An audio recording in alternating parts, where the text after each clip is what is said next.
soğuk su içsem onam urardı. Dod yığlab qoçardım, jahl qilsam hamma kulardi. Bolalik zor bo'lardi, qilsam yugurib otam kelardi. Bir erkalab opardi, qilganim shu on unutardim.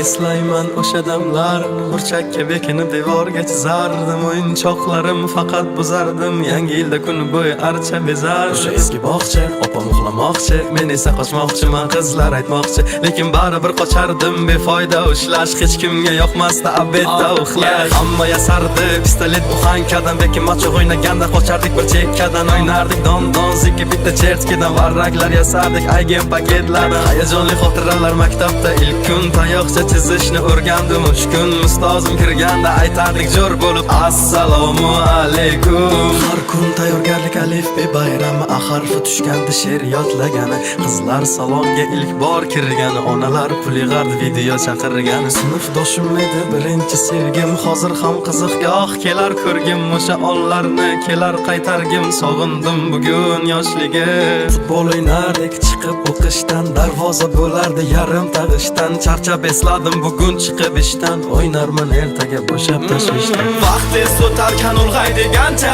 ko'rsatdi onamni oqargan sochi. Oqlayman otamni hamma ishonchi, ishladi bizlar uchun charchagancha. Hech biri sevmadi onam sevgancha, hech kim bera olmadi otam bergancha. Ko'p adashim tushunib yetgunimcha, turing yonimda dunyo turguncha. Bolalik zo'r bo'lardi, sovuq suv ichsam onam urardi.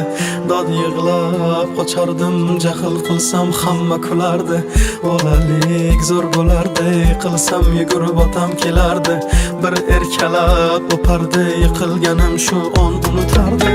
Eslayman o'sha damlar, Abrobey devorga chizardi. Qarshimizdan eng yonimda dunyo turguncha.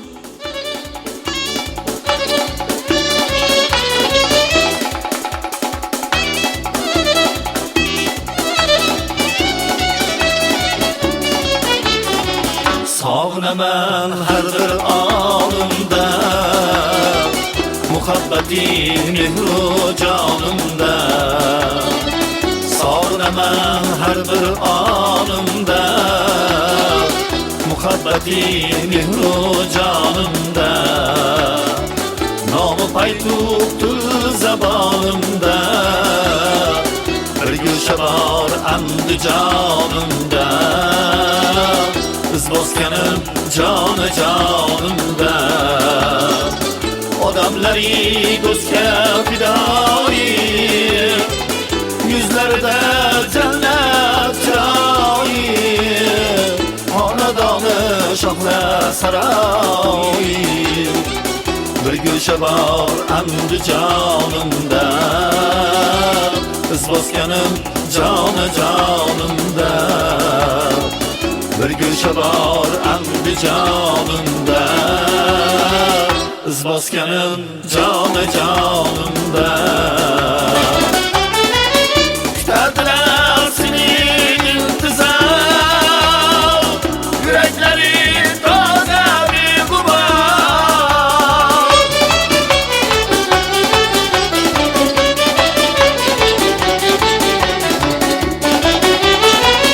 Kutadilar seni intizor, yuraklaring toza beg'ubor.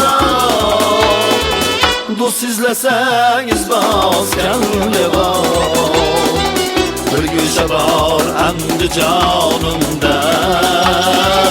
Iz bosganim joni jonimda, yoshlarida mardlik shijoat, keksalaring biru karomat.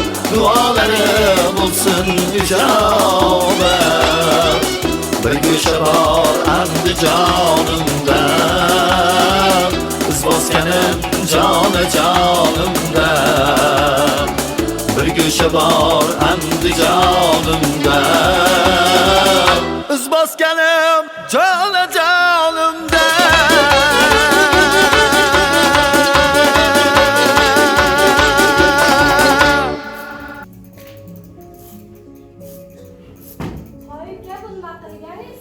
Va Biz beylarni shipiryapmiz, ko'rmayapsizmi? qilgan bo'lsanglar o'zinglar ishinglarni bajaryapsizlar. Oy o'g'lim, qanday muomala bu? Onang tengi ayolga qilayotgan muomalan shumi hali sen? Sendaqa yoshlardan ne eksalaring bor? Mana shunday bakashkalarni tashlayversin. Atrofning ekologiyasiga zarar keltirasanlar-ku axir. Esiz. Mana shunday chiqindi tashlaydigan yerlarga tashlasang bo'lmaydimi? Yur, yura qol, bolam. Bulardan o'rnak olma. Undan ko'ra ko'rsatamiz ekanmiz. Kela qol. Assalomu alaykum aziz teletomoshabinlar. Efiringizda Eko-Twitter. Bugungi manzilimiz Andijon viloyati Uzbekiston tumanida bo'lib o'tadi. Assalomu alaykum. O'chir kamerang, nima ekanini ko'rasiz. Mayli, shunday holatlar ham uchrab turadi. Hormanglar. Salomat bo'ling. Nimalar bilan bandsiz? Keling mehmon, xush kelibsiz. Biz ko'rib turganingizdek bo'sh vaqtimizni maroqli tarzda o'tkazyapmiz. Bizning hududimizda piknik madaniyatlari keng tarqalgan va juda rivojlangan. Bo'sh vaqtlaringiz behuda sarflanmayotganidan juda ham xursandman. Mayli, charchamanglar. Sog' bo'ling, salomat bo'ling. Rahmat. Keling mehmon, tumanimizga xush kelibsiz. Ya, assalomu alaykum hokim buva. Sizni bu yerda uchratamiz deb o'ylamagan edik. Biz Eko-Twitter dasturidanmiz. Agar mumkin bo'lsa, sizga savollarimiz bor. Javob bersangiz. Va alaykum assalom, kelganinglar yaxshi bo'pti. Mana shu kunlarda bizni tumanimizda yashirinadigan aksiyasi oshirilyapti. Savollaringiz bo'lsa bemalol berishingiz. Rahmat. Hokim buva, avvalo hududingiz haqida qisqacha savollarimizga javob bersangiz va hududingiz haqida ma'lumotlar bersangiz, bu biz uchun va aziz teletomoshabinlar uchun juda ham qiziq. Albatta, sizga Izboskan tumani haqida umumiy va asosiy ma'lumotlarni soddaroq tushuntirib beraman. Izboskan tumanimiz 1926-yili 29-sentyabr kuni tashkil qilingan. Mana bu yil 2026-yil tumanimizni 100 yillik keng ko'tarinki kayfiyatlarda nishonlash arafasida turibmiz. Biz tumanimizni umumiy yer maydoni 280 kvadrat kilometrga tashkil qiladi. Aholimiz 2025-yil 1-iyul ma'lumotiga ko'ra 262.089 kishiga yetdi. Bu juda hayratlanadigan natija. Endi tumanimizning ma'muriy markazi Olti shahar hisoblanadi. Tumanimizda bitta shahar, 4 ta shaharcha, 61 ta mahalla, qonunlar yig'inlari joylashgan. Tumanimiz ko'p hollarda qishloq xo'jaligiga asoslangan bo'lib, paxta, g'alla, bog'dorchilik kabi qishloq xo'jaligi asosiy tarmoqlarga ixtisoslashgan. Bundan tashqari sabzavotchilik kasbi keng tarzda rivojlangan. Endi tumanimizning tabiiy sharoitiga kelsak, tumanimizning tabiiy sharoiti juda ham mahal. Daryolardan Qora daryo, Katta Farg'ona kanallari oqib o'tgan, ulardan odamlar ichimlik suvi hamda ekinlarni sug'orish maqsadida foydalanishadi. Chegaradosh hududlarimizga kelsak, Izboskan tumani Andijon viloyatining shimol-sharqiy qismida joylashgan bo'lib, Paxtabod, Andijon, Baliqchi va Oltinko'l tumanlari bilan cheklashgan. Ma'lumotlar uchun rahmat hokim buva. Hududingizda ishlar avjida shekilli-ya? Albatta, ko'rib turganingizdek bizni hududimizda ishlar avjida, yoshlar bo'sh vaqtlarini maroqli tarzda o'tkazishadigan. Tumanimizda ko'plab ziyoratgohlar, dam olish maskanlari, oromgohlar ham mavjud. Keling, sizni keyingi marhalarimiz bilan tanishtirib o'taman. Marhamat. Boshda aytib o'tganimdek, hozir bizni tumanimizda yashil makon aksiyasi amalga oshirilyapti. Tumanimizga 30 ming ko'chatlar keltirildi. Ularga kelyapti va mana bizga o'rnak bo'la oladigan bolalarimizni ko'rishingiz. Hokim buva, hududingizga tashrif buyurganimizdan juda ham mamnunmiz. Ko'rib turibmanki, sizlarning aholingiz juda ham tabiatga e'tiborli. Mayli, kelgusi ishlaringizda omad tilaymiz. Rahmat, sog' bo'ling. Mana aziz teletomoshabinlar, siz bilan efirimiz yakunlandi. Keyingi son va keyingi manzillarda ko'rishguncha xayr, salomat bo'ling. Tabiat bilan asrash, Kelajakni saqlash. Sizlar bilan Izboskan tumanining yashil makon jamoasi bo'ldi. E'tiboringiz uchun Rahmat. Javob mikrofondan iltimos eshitilsin. Rahmat. Birinchi savol. Tabiiy resurslardan oqilona foydalanishning asosiy tamoyili nimadan iborat? Asosiy tamoyil bu resurslarni tejashdir. Blogging marafonida kimlar ishtirok etadi? marafonida jismonan sog'lom insonlar qatnashadi, chunki bu yugurib axlatlarni tozalash jarayoni hisoblanadi. Suvni tejashga qaratilgan chora-tadbirlar nimalardan iborat?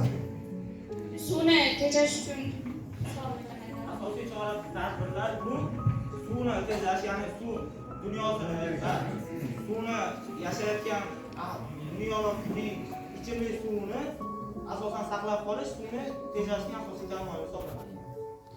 Yer resurslarini muhofaza qilishda kimlar mas'ul hisoblanadi? Yer resurslarini muhofaza qilishda asosan ekologiya vazirligi va insonlar huquqlari. Chunki yer resurslari asosan tabiiy boyliklar bo'lib, tabiiy boyliklar juda ham kerakli bo'lgan nimalar bo'ladi. Biz barcha turgan narsalarimizni tabiiy resurslardan olamiz. Qizil kitobga kiritilgan o'simlikni asrash nima uchun muhim? Qizil kitobga kiritilgan o'simlikni asrashning asosiy sababi bu yo yo'qolib ketayotgan yoki yo'qolib ketgan o'simlik bo'ladi. Buni asrash bu o'simlik turi, ya'ni kerakli va foydali o'simlik turini saqlashga shuning uchun kerak bo'ladi. Ekologik monitoring degani nima tushuniladi? Ekologik monitoring tabiiy resurslarning holatini, iqlim o'zgarishini va boshqa ekologik omillarni kuzatish uchun amalga oshiriladi. Chiqindilarni noqonuniy tashlash qanday oqibatlarga olib keladi? Atrofning ekologiyasining buzilishiga olib keladi. O'rmon yong'inlarining asosiy sababi nima? O'rmon yong'inlarining asosiy sababi bu piknik madaniyati yoki buzilishi deb hisoblayman. Chunki piknik madaniyatida shisha o'ning ishlari chiqishi natijasida o'rmonlarga tushgan quyoshdan natijada yong'in bo'ladi. Keyin o'rmonlarda piknik madaniyatini olib borayotganda o'z yoqqan o'tning o'chirmasdan ketishi sababi ham asosiy sabab ya'ni bo'ladi. ekologik qonunlarga rioya qilgan holda piknik madaniyatlarini shakllantirish kerak. Suv resurslarini muhofaza qilishda xalqaro hamkorlik nima uchun zarur? Chunki suv resurslari, suv bizning tabiiy boyliklarimizdan biri hisoblanadi. Suv inson hayoti uchun eng muhim omillardan biri uchun biz uni asrab avaylashimiz kerak. Shuning uchun bu eng muhim sanaladi. Ekologik xavfsizlikni ta'minlashning asosiy yo'li nimadan iborat? Ekologik xavfsizlikni ta'minlash, ya'ni ta'minlashning asosiy yo'li ekologiyani zararlanishdan saqlab qolish, tabiiy resurslardan oqilona foydalanish hamda insonlarni ekologik qonun-qoidalar bilan xabardor qilish asosiy yo'llar hisoblanadi. Rahmat katta ishtirok uchun jamoada qo'llab-quvvatlaymiz.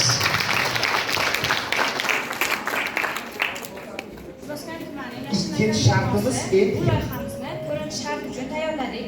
Bu loyihani bizning jamoadoshimiz Jo'raboy Muhammadoyev tayyorlagan.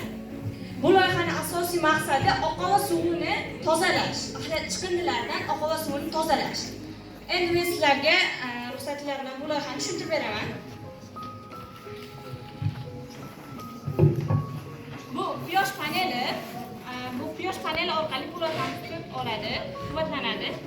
Ya'ni quyosh panelidan tok o'tib bu akkumulyatorga to'planadi va bu akkumulyator shu loyihanidagi barcha uskunalarni tok bilan ta'minlab beradi, ya'ni ishlashini ta'minlab beradi.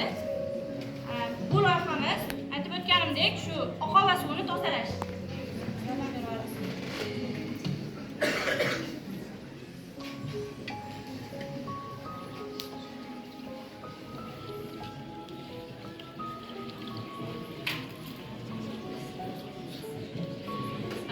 Bizga tanish oqova suvlari ikki xil usulda ifloslanadi. Ya'ni biri insonlar bo'lsa, insonlarning axlat tashlashi bo'lsa, ikkinchisi tabiiy yo'l, ya'ni shamol orqali ifloslanadi. Ifloslanishni kamaytirish maqsadida bu loyiha ishlab chiqilgan. Bu yerdagi bu moslamamiz shu oqova suvdagi axlatlarni bu yoqqa o'tkazib berishni ta'minlaydi. Bu parrak yordamida axlatlar bu yoqqa to'planadi va mana bu yerda ko'rib turgan bo'lsangiz, parrak bor. Bu parrak shu o'tayotgan chiqindilarni surib bu yoqda havo tortish tizimiga o'tkazib beradi. Havo tortish orqali bu yerdagi maxsus joyimizga to'planadi va bu joyda drabelka o'rnatganmiz. Ya'ni drabelka bu o'tayotgan chiqindilarni maydalab beradi. Bu nima maqsadi? Bu shu yerdagi chiqindilarni tez ko'payib to'planib qolmasligi, bu yerdagi chiqindilarni chiqindilarni hajmini kichraytirib beradi va bu yerda ko'proq payt chiqindi to'planib turishini ta'minlab beradi. Keyinchalik bu yerdagi Bilasizlar, suv ustida faqat asosan plastik chiqindilar oqadi. Bu yerdagi plastik chiqindilarning qoldiqlari, maydalangan qoldiqlari keyinchalik qayta ishlash zavodlariga xomashyo sifatida jo'natiladi. Bu lekin bizni loyihamizning asosiy maqsadi emas. Bizning loyihamizning asosiy maqsadi shu oqova suvlarni tozalash. E'tiboringizni so'raman.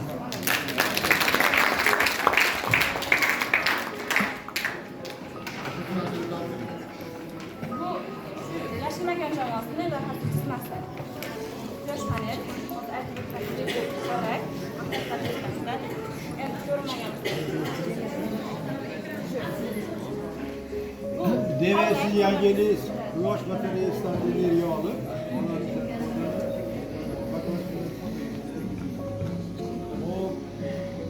bir savolim bor. Misol uchun, kadresi tarmog'ida qalamchilarni o'rniga olib keladi. Hatto bolalarni parkinson ham keladi. Bu nima bo'ladi qanaqa?